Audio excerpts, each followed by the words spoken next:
saling debat. Dan untuk kesempatan pertama, saya persilakan Bapak Yusuf Kalla bertanya kepada Bapak Hatta Rajasa dalam waktu maksimum 1 menit. Silakan mulai sekarang. Pak Hatta, setiap kali debat, Pak Prabowo mengatakan tentang kebocoran luar biasa daripada keuangan negara, artinya korupsi daripada itu. Pertanyaannya, apakah Anda ketahui itu selama di pemerintahan bahwa ada kebocoran 3 triliun per hari? Kedua, apakah karena korupsi pasti diperbuat oleh penyelenggara negara, pegawai negeri dan penyelenggara lainnya, anggota DPR, apakah sumber daya manusia penyelenggara negara sebegitu jeleknya sehingga bisa terjadi itu? Itu silakan. Silakan untuk dijawab 2 menit mulai sekarang. Terima kasih Pak JK, pertanyaannya cukup bagus. Saya perlu menjelaskan, Pak Prabowo Subianto, capres kami, tidak mengatakan kebocoran itu bersumber 1.000 triliun dari APBN, bagaimana mungkin? APBN kita 1.800 triliun. Akan tetapi yang dimaksud adalah potential loss yang bisa terjadi di dalam perekonomian kita. Saya beri contoh Pak JK. Yang dimaksud dengan potential loss. Misalkan, apabila kita hanya pandai menjual bahan mentah saja, maka kita tidak mendapatkan value added sama sekali. Atau kita tidak menjaga kekayaan alam kita yang dicuri, maka kita mengalami potential loss. Atau misalkan, kita menjual gas ataupun batu bara yang harga marketnya terlalu murah. Dan kita tidak bisa melakukan renegosiasi karena itu, maka ini adalah potential loss. Potential loss ini bisa terjadi karena kelemahan manajemen. Pemerintahan Pak SBY sudah melakukan perbaikan ke arah situ. Jadi tidak betul kalau 1.000 triliun itu kebocoran dari APBN. Terima kasih Pak JK.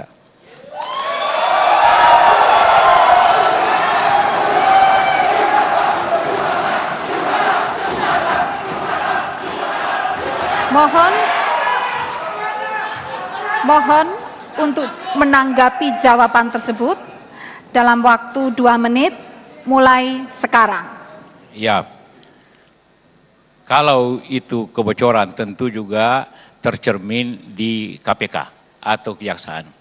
Apakah itu begitu besarnya itu termasuk karena mafia minyak, mafia daging, atau mafia bibit, atau mafia gula yang sebar di KPK, ataupun penyelesaiannya bagaimana menurut Anda? Tadi belum dijawab, apa usaha menyelesaikan itu apabila katakanlah Anda diberikan amanah? Persoalan mafia, persoalan hukum, serahkan kepada KPK. Mohon maaf, mohon tanggapan ini ditanggapi dalam waktu 2 menit mulai sekarang. Terima kasih.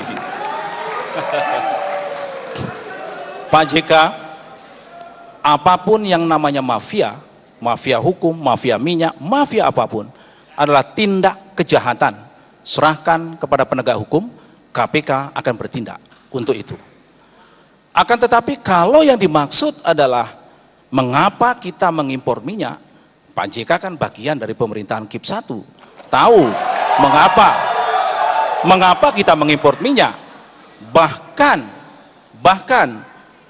angka psikologis 1 juta barrel turun ke angka 900.000 justru di zaman Pak JK. 12% declining. Pemerintah sekarang, Pak SBY, menahan declining tersebut pada angka 3-5%. Memang menurun, secara natural itu terjadi. Oleh sebab itu mengimpor minyak bukan sebuah kejahatan. Akan tetapi apabila ada tindak kejahatan, maka KPK, polisi, kejaksaan akan turun tangan melakukan tindakan hal seperti itu. Saya setuju bahwa kita harus memperbaiki tata kelola pemerintahan kita dengan baik, good governance, transparan, dan akuntabel. Terima kasih Pak JK.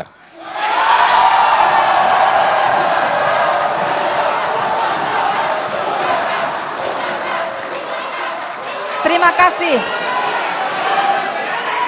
Terima kasih. Untuk pertanyaan yang kedua, Saya persilakan Bapak Hatta Rajasa untuk bertanya kepada Bapak Yusuf Kalla dalam waktu maksimum 1 menit. Mulai sekarang. Terima kasih. Bapak Muhammad Yusuf Kalla yang saya hormati, pertanyaan saya ringan saja Bapak. Orang sering menanyakan tentang daya saing bangsa kita. World Economic Forum mengeluarkan yang disebut dengan the Global Competitiveness Index. Ada 3 indikator utama yang dikeluarkan yang mempengaruhi indeks daya saing kita. Menurut Pak JK, indeks manakah yang paling perlu kita atasi dan secepat mungkin bisa meningkatkan global competitiveness kita? Terima kasih Pak JK. Mohon untuk dijawab dalam waktu 2 menit mulai sekarang. Ya, indeks yang paling mudah ialah indeks kemudahan berusaha. Karena di Indonesia, kita tahu semua, kita selalu pernah kemudahan berusaha itu di atas 100. Ya kan? Sekarang kita mau turunkan waktu itu menjadi 60-an untuk mendekati Malaysia yang kira-kira 30-an. Jadi apabila kita ingin perbaikan daripada indeks itu, maka kemudahan berusaha di Indonesia sama dengan izin-izin, birokrasi perizinan, ataupun bagaimana mengatasi birokrasi di daerah, bagaimana mengatasi izin-izin di kota, itulah yang paling berat untuk indeks pengusaha ekonomi itu, yang menjadi bahagian daripada kesulitan-kesulitan di Indonesia. Yang kedua juga masalah perburuan yang selalu menjadi masalah-masalah di Indonesia, dan itu menjadi bahagian daripada upaya kita, tentu harus memperbaikinya. Jadi lebih masalahnya adalah masalah birokrasi dalam negeri sehingga harus diperbaiki, seperti itu. Terima kasih. Kemudian mohon Bapak Hatta Rajasa untuk menanggapi jawaban tersebut dalam waktu 2 menit mulai sekarang. Iya. Saya kira apa yang disampaikan itu tidak sepenuhnya mengena Pak JK. Karena ease doing business itu perlu, tapi menurut saya di dalam the global competitiveness yang paling penting adalah inovasi bangsa. Technological readiness, kesiapan kita soal teknologi, dan menurut pandangan saya yang paling fundamental adalah menyelesaikan infrastruktur dasar. Infrastruktur dasar inilah yang paling besar pengaruhnya kepada Global Competitiveness Index itu. Terima kasih Pak JK. Terima kasih. Terima kasih.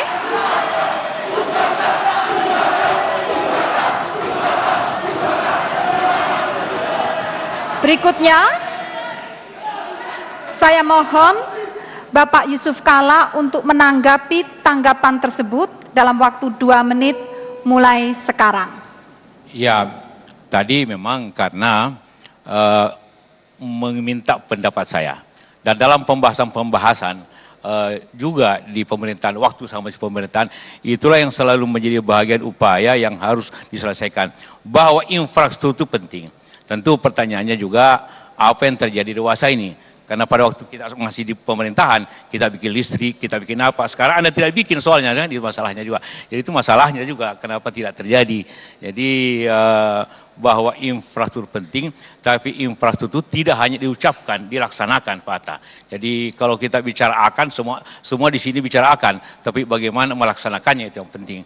Jangan mati lampu listrik, kita harus susah, kita pidato, begitu kan, itu yang terjadi di Jakarta ini. Jadi saya setuju bahwa infrastruktur tapi tidak dipidatokan, tetapi dilaksanakan. Terima kasih. Terima kasih.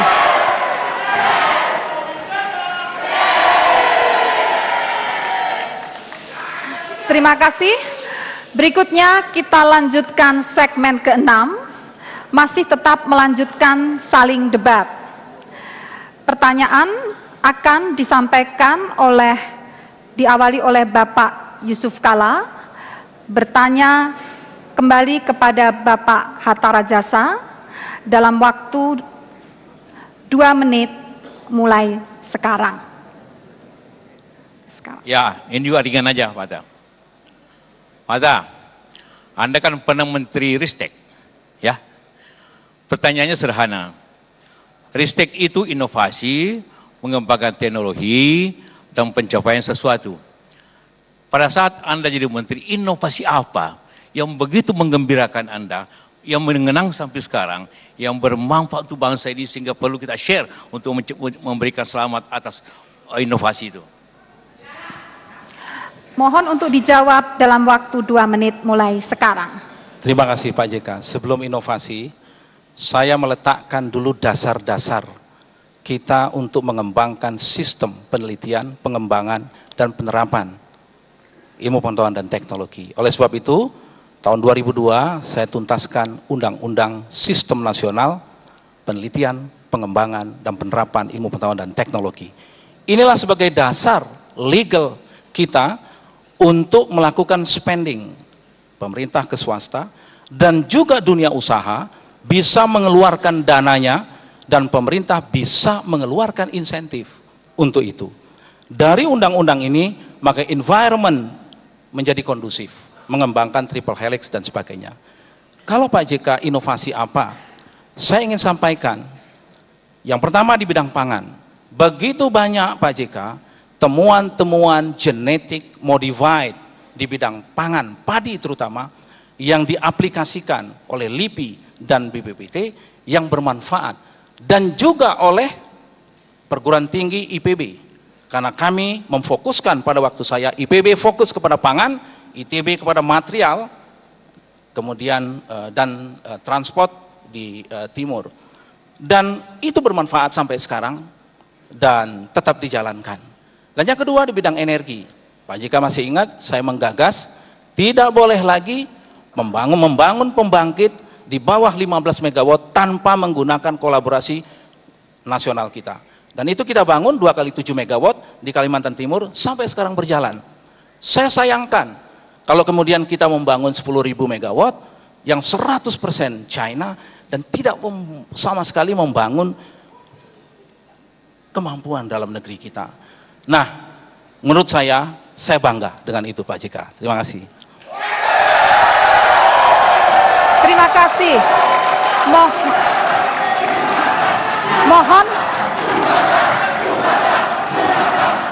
Mohon untuk ditanggapi jawaban tersebut. 2 menit mulai sekarang. Terima kasih. Jadi turut berbangga bahwa hasilnya undang-undang tadi, bukan inovasi teknologi yang pokok gitu kan. Tadi benar, kalau inovasi bibit, tapi kita masih impor beras makin banyak malah. Nanti pada zaman 98 justru, 2008, 2009 kita swasembada pangan. Minta maaf waktu saya di pemerintahan. Tapi setelah itu impor lagi.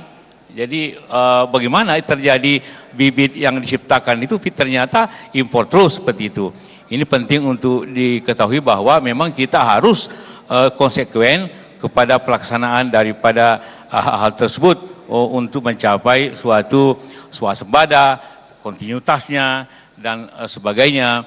Tentang listrik yang diimpor Cina di atas 100 mega. Anda tahu, semua di bawah 50 ke bawah itu diberikan kepada pengusaha nasional untuk mengembangkan teknologi nasional. Itu aturannya pada zaman 10.000 itu. Jadi bukan justru kita bikin aturannya yang di bawah 50 harus pusing negeri. Tetap konsekuen seperti itu. Bahwa ada yang tidak selesai, saya tidak tahu kenapa PPLN tidak selesai seperti itu. Itu masalahnya. Terima kasih. Bapak Hatta mohon untuk menanggapi tanggapan tersebut. 2 menit mulai sekarang. Ya, terima kasih. Pak JK, memang saya bangga karena itu inovasi. Karena inovasi adalah invention, temuan, hasil riset yang terdifusi di dalam sektor. Dan itu menghasilkan bibit unggul yang sekarang masuk ke dalam market. Itulah inovasi. Jadi inovasi yang sangat mendasar menyangkut pangan nasional kita. Nah, bahwa kita masih mengimpor, Pak JK kan sudah paham juga bahwa kita sebetulnya sungguhnya sudah berswasembada pangan, beras. Akan tetapi selalu saja ada slot untuk mengimpor untuk kebutuhan-kebutuhan masyarakat asing yang memerlukan beras-beras tertentu. Akan tetapi kebutuhan mendasar kita sudah swasembada pangan. Kecuali apabila terjadi iklim ekstrim, di mana negara kita seringkali terjadi iklim ekstrim yang mengganggu produksi kita, maka kita melakukan impor hanya bersifat insidentil. Nah, oleh sebab itu, menurut pandangan saya, agenda-agenda riset ke depan adalah mengembangkan riset-riset yang sungguh berkaitan dengan sustainability pangan dan energi kita. Terima kasih Pak JK.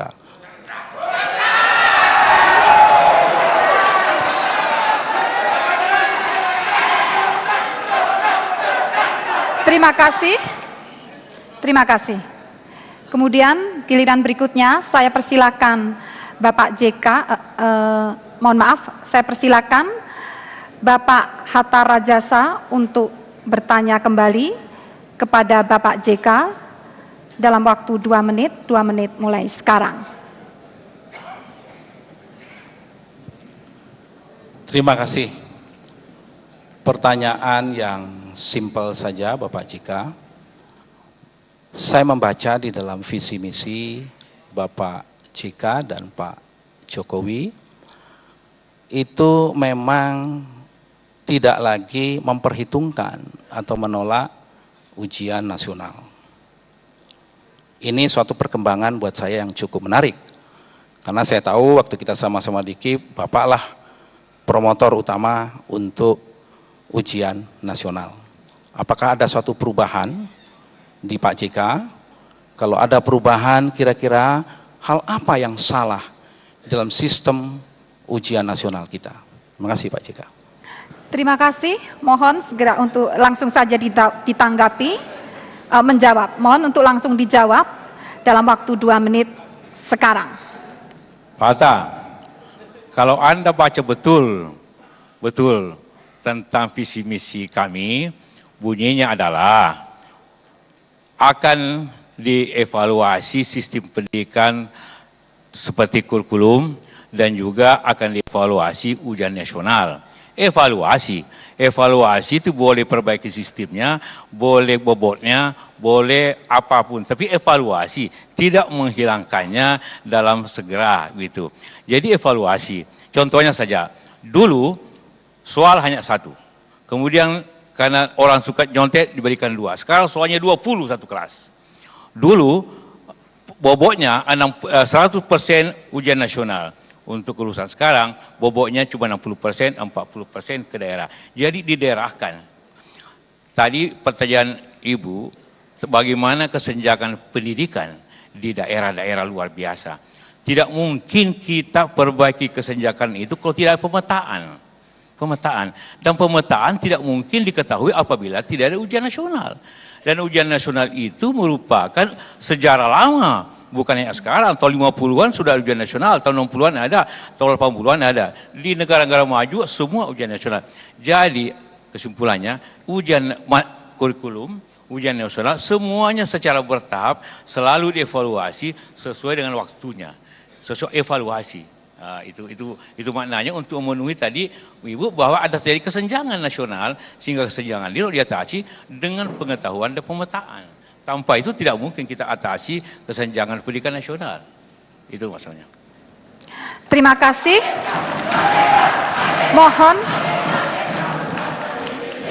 Mohon Bapak Hatta Rajasa untuk menanggapi jawaban yang telah disampaikan Bapak Yusuf Kalla. Terima kasih Pak JK Mulai penjelasannya. Tapi saya belum puas karena apa yang dievaluasi. Dan kalau membaca itu runtun, memang yang ditolak itu adalah penyeragaman, penyamarataan. Sistem ujian nasional kita itu tidak sekedar indikator kelulusan, tapi juga indikator kompetensi daerah. Sehingga kita bisa mengukur berapa jauh daerah memiliki kualifikasi, memiliki kualitas. Nah, tentu para pakar-pakar pendidikan kita sudah memperhitungkan, menggabungkan antara standar nasional dan memperhitungkan standar yang berlaku di daerah. Kalau Pak JK ingin melakukan evaluasi, pada sisi apanya? Karena menurut pandangan kami, 3 kompetensi akan dihasilkan apabila sistem ini kita konsisten kita jalankan. Yang pertama tentu kompetensi knowledge, yang kedua itu kompetensi skill, dan yang ketiga tentu adalah kompetensi attitude. Dan tiga ini tentu attitude ya attitude Republik Indonesia. Jangan nanti kita justru tidak memiliki suatu identity karena sistem kita yang tidak menganut kepada satu katakanlah perpaduan antara nasional dan daerah tersebut. Pertanyaan saya adalah bagaimana yang dievaluasi pada sisi apanya? Terima kasih. Bapak Yusuf Kalla, Ya. mohon untuk menanggapi tanggapan tersebut dalam waktu 2 menit mulai sekarang. Saya ingin memberikan dulu pengalaman kita sama-sama menteri waktu itu. 2003. Bagaimana mutu pendidikan pada waktu itu? Kalau kita uji nasional dengan angka 3,5, 60% tidak lulus. Angka 5, maka sekarang tepat waktu itu diluluskan dengan angka 3,5. Bayangkan nilai pendidikan nasional, lulus dengan 3,5. Sekarang naik 5,5 angka lulusan, alhamdulillah yang lulus di bawah 1%, yang tidak lulus. Jadi luar biasa kemajuannya. Evaluasi itu adalah terus-menerus dibuat sehingga akan terjadi suatu perubahan-perubahan yang baik daripada sistem itu. Evaluasi bisa sistemnya, bisa kontennya, bisa pelaksanaannya. Semua tergantung seperti dulu saya katakan lagi, dulu 100% penilaian oleh nasional, sekarang sisa 60%. Itu juga evaluasi. Jadi banyak hal yang bisa evaluasi secara terus-menerus untuk mencapai hal yang baik. Terima kasih atas tanggapan untuk menanggapi pertanyaan sebelumnya. Baiklah hadirin, selanjutnya kita akan menuju ke closing statement, pernyataan penutup.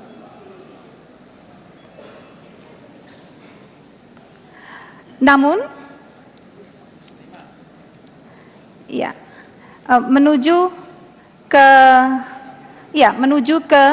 closing statement, pernyataan penutup.